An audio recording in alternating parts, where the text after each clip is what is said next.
SINT, Sindicato dos Trabalhadores em Educação. Fone 3212-0300. Acesse www.sint-sc.org.br. Floripa em Foco do SINT, nesta semana com o secretário de Formação Política e Sindical do Sindicato dos Trabalhadores em Educação do Estado de Santa Catarina, o professor de Sociologia e Filosofia, Evandro Acadroli. Bem-vindo, professor, tudo tranquilo? Tudo tranquilo, uma satisfação estar aqui novamente, dialogando um pouco sobre os temas da educação, as atividades da nossa entidade, né, sindical, que tem tido nos últimos tempos aí uma pauta intensa, né? Muitas as questões colocadas para os trabalhadores, principalmente os trabalhadores da educação, que tem essa função social mais ampla, né? Discutir com a sociedade, inclusive, as questões colocadas aí na pauta no Brasil hoje. Então, nossas atividades estão assim intensas e muito dinâmicas para essa entidade, então dialogar aqui um pouco nesse espaço sobre isso. Lembrando ao telespectador e internauta que aqui você ouve a verdade dos fatos, né? Não é aquela maquiagem na mídia convencional, hegemônica, que você engole como pílulas. Não, aqui o negócio é diferente. E me veio à cabeça agora, professor, a importância que é dada aos professores, por exemplo, no Japão, né? No Japão, o único que não precisa se curvar diante do imperador é o professor, né? E na Alemanha, a própria Angela Merkel andou falando que os engenheiros não têm que pedir aumento de salário, não, para se equiparar aos professores. Como é que eles vão querer se equiparar a quem os ensinou? Lá o negócio é valorizado, né? Aqui ainda é uma trilha, né? Então, toda sociedade que se preza, toda sociedade que quer uma construção, uma valorização, ela vai pensar a educação de forma diferente, vai valorizar a educação.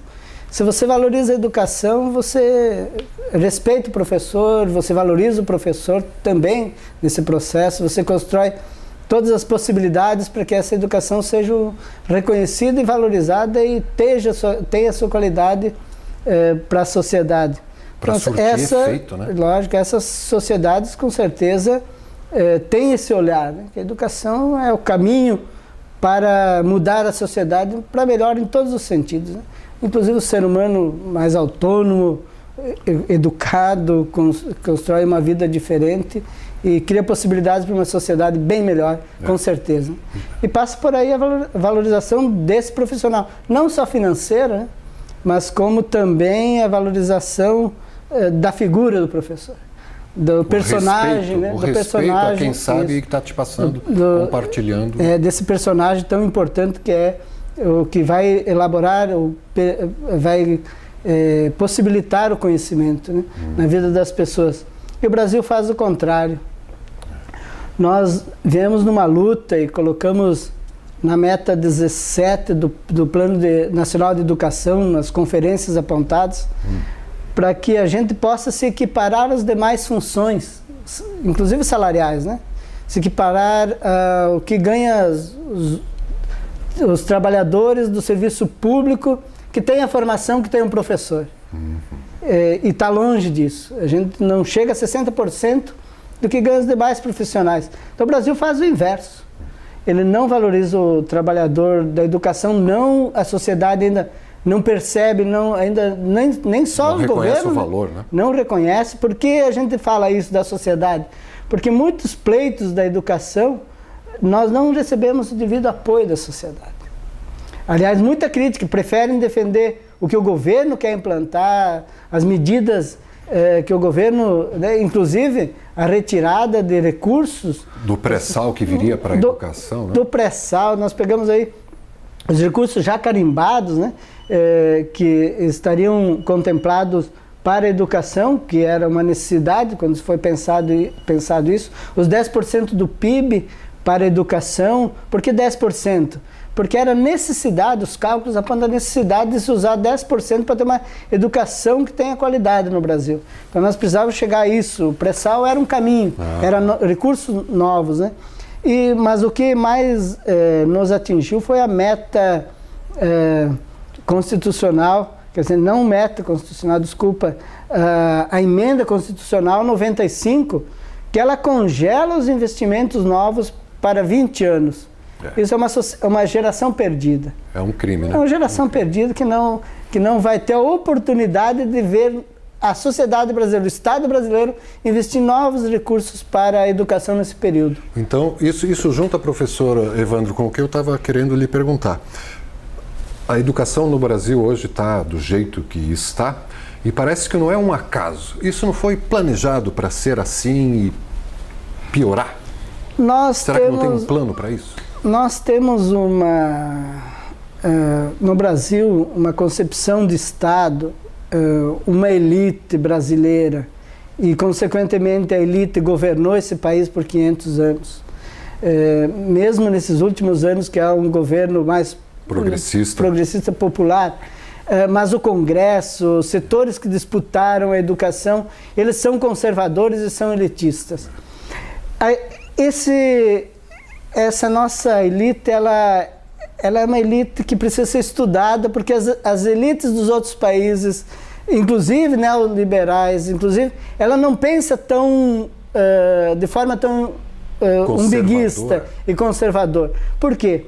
A nossa elite, ela não quer ver um Estado mais igualitário a partir da educação. Não permite, ela impede, ela não reconhece o investimento, ela usa gastos para a educação, não reconhece esse investimento importante. Quando faz, quer fazer no seu modelo, e no modelo, nos seus interesses, no seu modelo, e que o trabalhador, aquele que está no processo, sirva somente para o trabalho, para ser explorado pelos seus interesses. E foi constituído esse modelo de educação. E hoje, infelizmente, volta essa pauta com a maior força. Nós temos aí uma pauta colocada que somente interessa ao serviço privado de educação, vender a educação, e não vender uma educação de qualidade, inclusive, vender uma educação que você vai ter somente conhecimentos para executar tarefas e trabalhos numa qualidade de trabalho desvalorizada, sem direitos, e aí constrói esse tipo de pessoas para as próximas gerações. É uma elite que pensa pequeno. Pensa pequeno também quando ela discute as questões do Estado. Agora nós estamos vendo aí as políticas das entregas, né? Privatiza tudo. Entrega tudo. Aliás, presenteia o capital estrangeiro com as nossas riquezas, sejam elas naturais ou sejam elas nas infraestruturas para importantes Petrobras, a energia, tudo que é de riqueza do Brasil, que nós somos um país reconhecido, um dos países mais ricos no processo natural, e nós estávamos caminhando em direção ao industrial.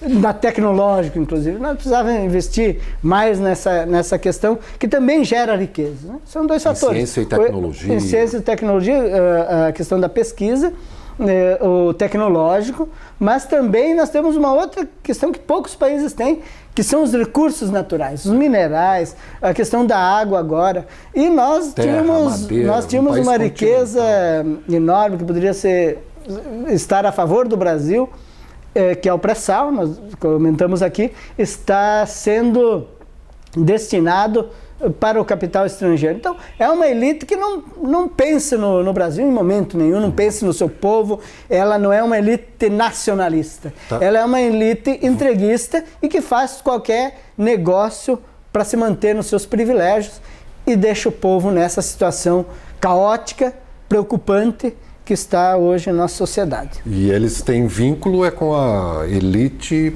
internacional, né? Eles realmente estão de costas para o Brasil. De costas para os nossos interesses, de costas para o interesse da educação, da saúde, da segurança, e das riquezas do Brasil, e permitindo que o capital estrangeiro, que a gente pensar que é gigante, está entregando, né, essa possibilidade do Brasil se tornar uma nação forte, de ponta de primeiro mundo. Infelizmente, esse é o caminho que nós precisamos discutir enquanto sociedade. E enquanto isso, o governo faz propagandas na televisão, né? Bonitinha, as propagandas com gente bonita, com todos os dentes, dizendo que tudo está uma maravilha, que tudo vai melhorar, e por trás eles ferram com É exatamente isso. Quando você oferece pouco de concreto para a sociedade, você leva um número de propaganda. Você leva um número de marketing, né? Você tem que vender um produto, não importa qual produto. Você tem que fazer com que as pessoas entendam que aquele produto vai ser possível de adquirir, bom para si. Assim como falar para o trabalhador que a reforma trabalhista e a reforma da Previdência é bom para ele, é brincar com a inteligência humana, é brincar com a inteligência do trabalhador. Não se pode, mas olha o quanto a mídia tradicional, nos seus horários nobres, trabalha essa questão. Trabalha no inconsciente, mas trabalha no consciente, na clareza. Falas que há tempos atrás não tinham coragem de colocar para a população, hoje abertamente colocam isso com naturalidade para a população, e nos preocupa que não provoca reação isso. Mas eu acho que a reação está perto, viu, professor Evandro? Porque nunca esteve tão claro, né? O que é o judiciário, o que é a política, o que é a economia, a corrupção. A gente nunca teve tanta informação, nunca ficou tão exposto isso. Tanto no plano social quanto no plano individual também. As pessoas estão mostrando o que são. E eu acho que a agressividade da mídia e dos governos em tentar cercear a educação, tirar a liberdade, só falar de violência, é justamente uma tentativa de eles manterem as rédeas que eles já sabem que perderam. Porque a consciência, as pessoas estão acordando. Cada vez elas aceitam menos a violência, cada vez tem menos gente fumando, cada vez tem menos gente consumindo comidas industrializadas, carne. A consciência está vindo. E essa elite já sabe disso. Por isso que ela está acirrando, está jogando suas últimas cartas. Você não concorda com esse ponto de vista ou estou exagerando? Eu acredito que o povo, quando está sendo pisado, talvez ele precisa machucar muito, né?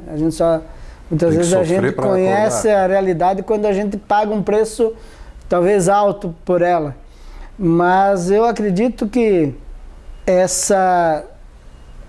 esse revelar, inclusive do judiciário, que será de uma sociedade se não tem esperança no judiciário. E o judiciário começa a se colocar em lados, né? E a gente percebe que uma figura do judiciário importante defende determinados grupos de interesses, a outra defende outros grupos de interesses, e de fato o interesse social maior, né? Aí eu protejo os meus e você protege os seus. E revela que nem mesmo a instância maior que nos dava segurança é uma ilibada, séria, e precisamos discutir isso. Precisamos discutir essa questão do judiciário. Assim como os governos. A gente espera que, na revelação dessas coisas que já aconteciam, escondidas, ela é da história do Brasil. Né? Ela é da história Sempre aconteceu. Hoje é que a gente fica sabendo. Hoje, felizmente, nós estamos vivendo uma crise. E essa crise, a gente não pode prever aonde que ela vai dar. Se de fato vai acontecer uma moralidade. Mas pelo que a gente também percebe que o Congresso vem aprovando. Leis, por exemplo, da reforma política. Eles estão tentando fazer lei para se proteger. Né? Então ainda a sociedade, por isso que talvez vai demorar algum tempo para a mudança de concretos necessárias surgir efeitos, porque a sociedade não está intervindo no processo. Ainda não está intervindo. Pode ser que já tenha consciência, pode ser que não aceita, mas não veio para pode ser que já tenha os seus lados, né, de defesa.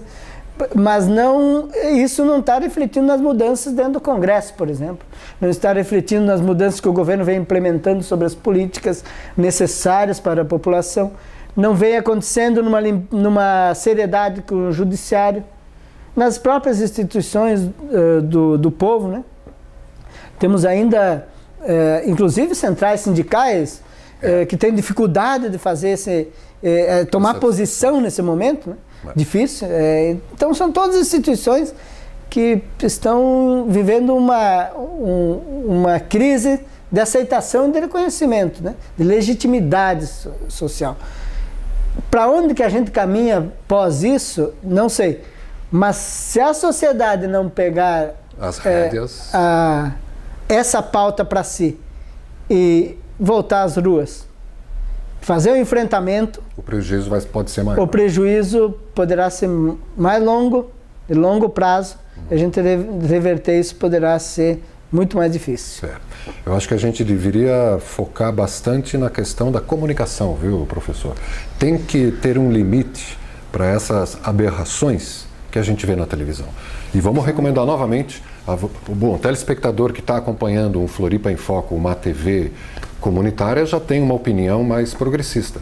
Mas então eu recomendo a seus amigos, seus familiares, que não assistam telejornais, principalmente das emissoras abertas. É lixo, é tóxico, deforma e só incute raiva, informação distorcida na sua cabeça. Essa é a nossa parte que a gente pode fazer aqui.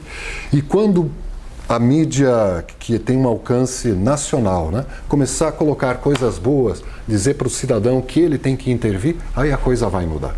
A comunicação é um ponto-chave do processo todo. Importante, a comunicação, ela forma opiniões e forma conhecimento. Mentes e corações. E nós tivemos no Brasil uma comunicação que sempre esteve a serviço das elites brasileiras. Nunca se posicionou no lado da população. Da grande maioria, né? De verdade. Ela camufla, ela diz que está ao lado da população, mas quando todas as suas práticas finais e todos os seus conteúdos, eles estão com clareza, se você observar, focada em interesses, doutrinando sim as pessoas a ter esse olhar para as questões que interessam a um pequeno grupo, ao pequeno grupo político, ao pequeno grupo econômico, né? Ao pequeno, que eu digo, pequeno no sentido de número, porque são gigantes no sentido do poder, né? Do poderio, e que consegue se perpetuar nos espaços de poder, tanto político quanto econômico, por muito tempo, graças à propaganda. Tirando e no sofrimento de muita gente, no massacre de muita gente, na própria questão da violência que tira vidas de muita gente. Então, essa sociedade, ela não é por acaso, ela não é porque ela é natural. Exato. Ela é porque ela é pensada, ela é porque foi construída dessa forma, por meio de comunicações, e foi construído por essa forma, por quem governa e por quem domina esse país. Então, de fato, esses meios de comunicação, e que ainda a sociedade precisa se apropriar mais deles, sim, ouvir mais, divulgar, porque nesses meios de comunicação a gente pode falar o que de fato acontece na prática, e não um teatro construído para favorecer os interesses de quem faz comunicação. E nas entrelinhas dessa comunicação podre que os meios de comunicação nacionais fazem, podre, nessa linha, eles incutem também subliminarmente o ódio, né? Era o ódio contra um partido, ódio contra minorias, ódio contra isso, contra aquilo, e isso acaba refletindo aonde? A sociedade reflete-se aonde? Dentro da escola, né? Então, sobra para os professores ter que dar conta do ensino e também da educação, dos bons modos. Uma sociedade que tem um comportamento doentio, né? Vamos pegar a questão, seja ela da violência, ou seja ela da desigualdade, ou da própria fome, são todos sinais de uma sociedade doente. Doente, professor? Doente no sentido de... É doente da prática, né? Uma sociedade que falta, inclusive, saúde, não atendimento. É uma sociedade que está precisando pensar essas questões. Passa pela educação também, né? Vamos pensar a questão da violência. Hoje não se pode naturalizar a violência porque a gente considera o outro diferente no pensamento. Não podemos naturalizar a violência porque eu tenho uma opção sexual diferente. Ou a pessoa escolhe uma questão religiosa, ou qualquer questão que diferencia dos padrões sociais. Eu não posso, né? nós organizamos a sociedade de uma forma que o único que tem poder para punir é o Estado. E para os religiosos, ou quem acredita no ente superior, também diz que o julgamento acontecerá pós-vida, né? Então, eu não tenho, você não tem, nenhuma pessoa tem direito de provocar julgamento e violência sobre a outra. E nós percebemos que está se intensificando, se incentivando a agressão nas pessoas que pensam diferente. Isso, as teorias nazistas, fascistas, elas estão sendo retomadas, se reciclando, mas de uma forma muito mais desumana do que no passado. E também eu falo, ninguém se assumia nazista. Hoje temos jovens aí até com intenções boas, mas se julgando nazistas no sentido de construir um mundo melhor a partir de eliminando determinadas pessoas. Se chega ao pensamento, isso é doentio também. Isso não pode ser natural. Isso reflete na escola. E o governo irresponsável, que tem lado inclusive do opressor, hoje se revelando com tudo, tenta estimular isso, inclusive a partir de leis, né? A lei da escola sem partido, lei da mordaça, essa aberração, nós chamamos. Aberração. Uma aberração, porque tem pessoas que pensam, é um avanço, porque agora o professor não vai pegar sua bandeira política, não vai ensinar meu filho a ser de determinado partido. Isso não acontece. O que eles querem com essa lei é o seguinte, que você tenha uma educação de péssima qualidade, uma escola que não lhe garante as condições para você ser um sujeito que tenha todas as condições de ser capaz, crítico, consciente, que construa a sua vida. Eles negam essa escola, eles também não lhe dão qualidade em nenhum setor e você não pode trabalhar e despertar nesse estudante um ser crítico, um ser autônomo. Capaz de e agora ver que a si nessa questão a gente pode perguntar, é uma escola sem partido, sem quais partidos? Essa é a pergunta. E dá para perguntar, um judiciário sem partido também? Um judiciário sem partido. Um governo sem partido. Nós sonhamos com uma escola que faça política todos os dias, da primeira hora ao final do dia, trabalhando política de educação, trabalhando políticas de não violência, trabalhando políticas de uma qualidade de vida, trabalhando políticas tecnológicas, trabalhando políticas do conhecimento, trabalhando as teorias da sociedade, porque a gente não pode só apresentar um lado. O que eles querem é que você só apresente o livro que eles, os dominadores, querem apresentar para o seu filho. Isso é doutrinar. Isso é doutrinar. Você não vê um professor que vai lá, no máximo que o professor pode dizer, eu sou de partido tal ou tal, no máximo. E essa lei, se era para essa função, ela é desnecessária. Essa lei só tem um objetivo, é proibir a sociedade de fazer a crítica, de expor os problemas que a sociedade tem, causado por esses que nos querem dominar e nos doutrinam para ser um bom trabalhador em silêncio, que trabalha por qualquer salário, que trabalha sem direito, que trabalha não se aposenta nunca. Essa é a política que estão querendo para a sua escola, do seu filho. Então não entre nessa ideia de que o governo quer combater possíveis ideologias perigosas para o seu filho. Não, é o contrário. É o contrário. Eles querem doutrinar seu filho e não ter possibilidades de construir uma nova sociedade com um olhar diferente, porque numa sala de aula onde o seu filho vai ter 10 professores, os 10 não vão ter a mesma ideologia. Os 10 não vão ter o mesmo conhecimento.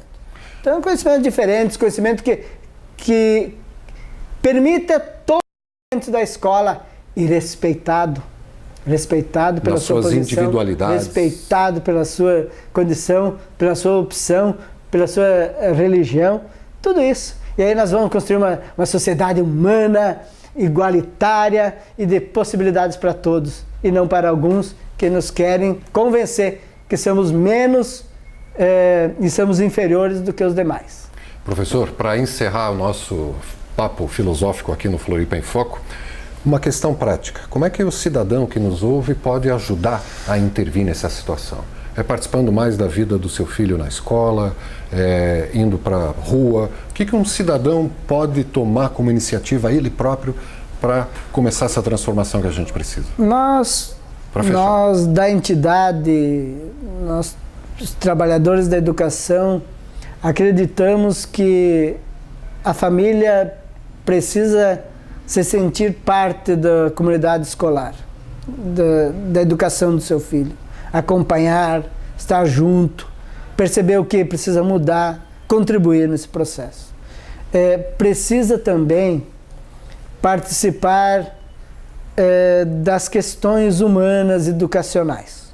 Questões humanas educacionais? Isso. Como assim? Humana a família precisa entender essa relação com a educação, qualidade de vida, formação. Educação, se pegar, o ser humano não pode ser violento, nós precisamos respeitar os demais. Essa educação básica, que faz parte do humano, né? Aliás, ela é animal, porque nenhum animal gosta de ser agredido, nenhum animal precisa ter seus direitos, né, de vida, precisa ter isso. Então, é humana. E educacional, pensar a educação. A escola precisa assumir para si que educação elas querem para seus filhos. Então, participar desse processo também nas instâncias que a escola possibilita. E, no final, contribuir na luta para melhorar as condições da sua escola. Contribuir na luta para melhorar a condição do seu bairro, da sua comunidade, da sua cidade, do seu estado, do seu país. Pensar esse mundo. Esse mundo, você não está nesse mundo para que os outros façam e para aceitar tudo. Você está para construir. Você é um sujeito e você constrói junto. Participação. Essa é a palavra. Participar dos espaços e construir e apoiar.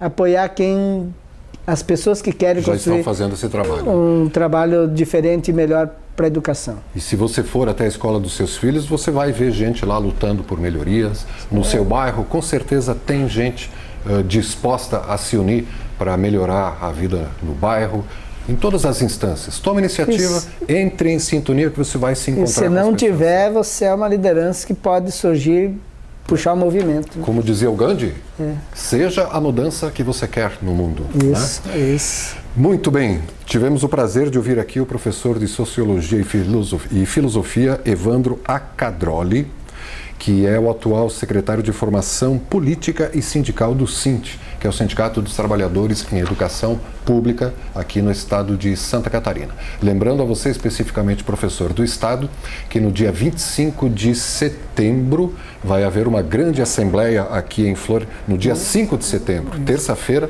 uma grande assembleia aqui em Florianópolis, no Centro-Sul, onde, entre outras coisas, será discutido o número irrisório, ridículo, de vagas que o governo do estado abriu num concurso para professores, menos de 1.000 vagas, né?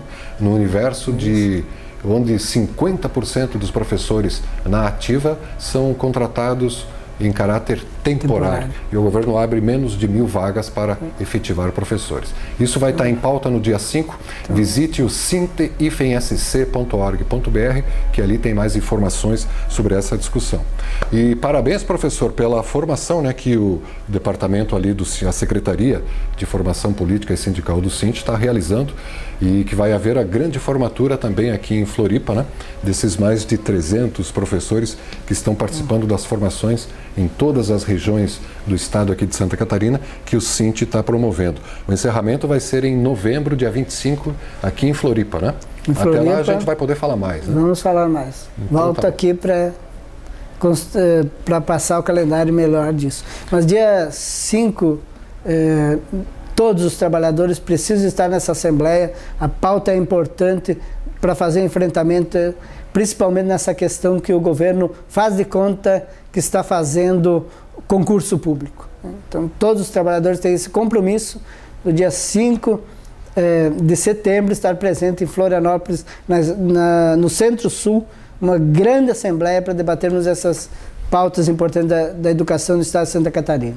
Muito bem, professor. Está aqui, ó, um exemplo de pessoa a ser seguido, né, para se inspirar. Obrigado. Professor Evandro Acadroli, do CINT, aqui no Floripa em Foco, que você pode rever daqui a pouco, a partir das 22 horas, aqui mesmo na TV Floripa, a TV que você vê, ouve e sente a diferença.